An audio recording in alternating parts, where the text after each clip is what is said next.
Hello friends, तो यहाँ पर 12th जो केमिस्ट्री स्टार्ट किए हैं उसका ये पार्ट नंबर 8 है, जिसके टॉपिक्स नंबर है 12 नंबर टॉपिक से aldehyde, ketone and carboxylic acid, जिसमें एल्डिहाइड तथा कीटोन के बारे में आप लोगों को हम बनाने की विधि के बारे में बताए थे, जिसमें आप लोगों को 4 विधि बताए थे। उसमें मोस्ट इंपोर्टेंट जो रिएक्शंस है वे भी आप लोग को हम करा दिए हैं। यहाँ पर एल्डिहाइड तथा कीटोन्स के बारे में हम लोग समझेंगे, जिसमें यहाँ पर इसके बनाने के विधि में 5वां ये रिएक्शन है एसिल क्लोराइड से। देखिए ये रिएक्शंस आप लोग को पहले हम एसिड क्लोराइड के बारे में बता देते हैं, वही एसिल क्लोराइड यानी कि एसिल मतलब क्या होता है, बेंजीन से ऊपर वाले, अब ये रिएक्शंस हो जाता है। ये इसको भी हम लोग क्या बोलते हैं, रोजमूंड अभिक्रिया बोलते हैं, रिएक्शंस बोलते हैं। ये एग्जाम्स में अभी तक आया नहीं है, लेकिन एनसीईआरटी के कंसेप्ट्स में है। तो हम क्या काम करते हैं कि एक भी आप लोग को एनसीईआरटी के बुक होते हैं, जो कंसेप्ट्स होते हैं उससे आप लोगों को पूरा यहाँ पर हम करवाते हैं। कोई भी टॉपिक्स या कोई भी लाइंस यहाँ पर छोड़, मतलब कि यहाँ पर हम गैपिंग नहीं करते। तो इससे ये होता है कि पूरे अगर एनसीईआरटी पूरे कर लेते हैं तो एग्जाम्स में आएगा, तो यही से रिएक्शंस आएंगे या जो भी क्वेश्चंस आएंगे। तो ये 5 नंबर है कि एसिल क्लोराइड से, यानी कि ये आप लोग समझना है कि एसिल क्लोराइड से, और इस रिएक्शंस को हम लोग बोलते हैं रोजनमुंड रिएक्शंस। एक रिएक्शंस और भी रोजनमुंड रिएक्शंस बताए थे, वे वाला इंपॉर्टेंस है, ये वाला उतना इंपॉर्टेंस नहीं है। लेकिन अगर एग्जामिनर हार्ड पैटर्न का क्वेश्चंस बना दे तो इस टाइप्स के भी अगर रिएक्शंस आएंगे तो आप लोग यहाँ पर कर लेंगे। वही रिएक्शन सेम टू सेम रोजमेंट रिएक्शन से, उस भी रिएक्शंस में हम लोग एल्डिहाइड प्राप्त किए थे, और इस भी रिएक्शंस में एल्डिहाइड प्राप्त करेंगे। लेकिन ये कैसा एल्डिहाइड है, बेंजीन के ऊपर CH यानी कि बेंजल डिहाइड प्राप्त करेंगे।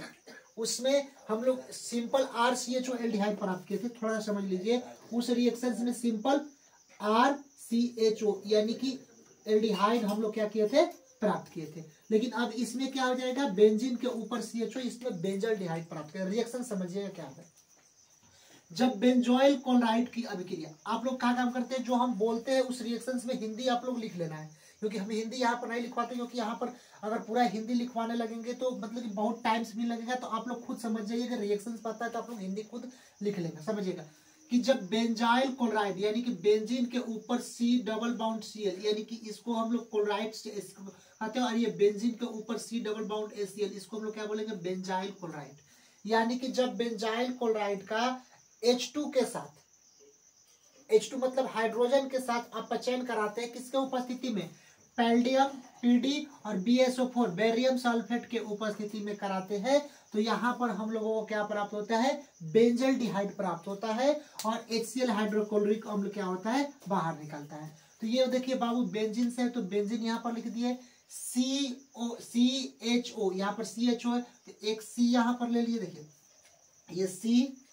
फिर उसके बाद देखिए 2 हाइड्रोजन इसमें से है, देखिए इसमें से कितना हाइड्रोजन है, 2, तो 1 हाइड्रोजन ले लिए, तो एक ही बचा CHO, यानी कि CO और एक H ले लिए, तो CHO हो गया। और बचा क्या, इसमें से एक H और एक Cl बचा, तो इसको हम लोग क्या किए, HCl लिख दिए, और ये बेंजल डिहाइड प्राप्त हो गया। और ये रिएक्शन रोजमुंड रिएक्शंस कहलाती है, यानी कि रोजमुंड अभिक्रिया कहलाती है। ये इतना रिएक्शंस वो इंपॉर्टेंस नहीं है, प्रीवियस ईयर में अभी तक पूछा नहीं गया है, लेकिन आप लोगों को हार्ड अगर बना दे एग्जाम पैटर्न तो ये भी रिएक्शन दे देगा कि एसिल क्लोराइड यानी कि रोजमुंड अभिक्रिया क्या है, और ये रिएक्शंस आप लोग को दे देगा।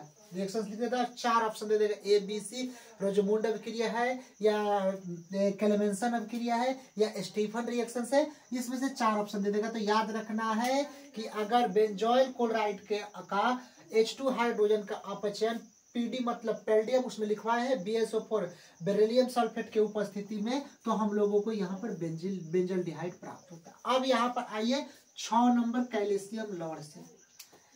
कैल्शियम लवण से अगर हम लोग बात करते हैं, कैल्शियम लवण से बात करते हैं, तो 2 चीज यहाँ पर याद आप लोग को रखना है कि अगर HCOO के होल ट्वाइस C आ जाए तो यहाँ पर कैल्शियम फॉर्मेट लगता है, जहां पर H आ जाए वहां पर फॉर्म ग्रुप, और जहां पर CH3 आ जाए वहां पर एस्ट ग्रुप लगता है, ये याद रखना है। तो HCOO के जो होल ट्वाइस होता है Ca, उसको हम लोग कैल्शियम फॉर्मेट बोलते हैं। Ca मतलब कैल्शियम और HC मतलब फॉर्मेट। उसके बाद जहां पर CH3COO के होल ट्वाइस C लगता है उसको कैल्शियम एसीटेट हम लोग बोलते हैं। CH3COO के होल ट्वाइस C तो इसको कैल्शियम फॉर्मेट बोलते हैं। केवल यही समझना है, ठीक। अब यहाँ पर समझिएगा कि कैल्शियम लवण से, यानी कि हम लोग क्या काम करते हैं कि HCOO और HCOO और Ca, इसको हम लोग बोलते हैं कैल्शियम फॉर्मेट बोलते हैं।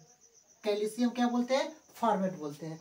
अब यहाँ पर समझिएगा कैल्शियम फॉर्मेट यानी कि देखिए HCOO के होल ट्वाइस और सी, देखिए HCOO इसका होल ट्वाइस यानी 2 बार हो जाएगा, तो यहाँ पर लिख सकते हैं देखिए HCOO 2 है तो इसका होल ट्वाइस और Ca यहाँ पर लिख देते, इसी को हम लोग लिखे कैल्शियम फॉर्मेट। देखिए HCOO के होल ट्वाइस Ca, तो इसको लिखे क्या, कैल्शियम फॉर्मेट। तो याद रखना है कि जब कैल्शियम फॉर्मेट, याद रखना है कि जब कैल्शियम फॉर्मेट को शुष्क सरवण की उपस्थिति में हम लोग गर्म करते हैं, जब कैल्शियम फॉर्मेट को शुष्क सरवण की उपस्थिति में गर्म करते हैं तो फॉर्मल एल्डिहाइड प्राप्त होता है और कुछ मात्रा में कैल्शियम कार्बोनेट क्या होता है, बाहर निकल जाता है। यानी कि याद रखना है कि जब कैल्शियम फॉर्मेट का रिएक्शन शुष्क सरवण के उपस्थिति में करते हैं तो फॉर्मल एल्डिहाइड प्राप्त होता है और कैल्शियम कार्बोनेट क्या होता है, बाहर निकल जाता है। अब यहाँ पर आप लोग देखिएगा कि यहाँ पर फॉर्मल एल्डिहाइड का सूत्र क्या होता है, HCHO। तो यहाँ पर HCHO, यहाँ पर देखिए H ये वाला पकड़ेंगे HCHO, देखिए HCHO हो गया, यानी कि हम लोग पकड़ेंगे इसको तो HCHO हो गया। देखिए HCHO यानी कि HCHO हो गया, इसको फॉर्मल एल्डिहाइड कहा जाता है। जहां पर H लग गया वहां पर फॉर्म बस CH लग गया तो एल्डिहाइड, फॉर्मल एल्डिहाइड हो गया।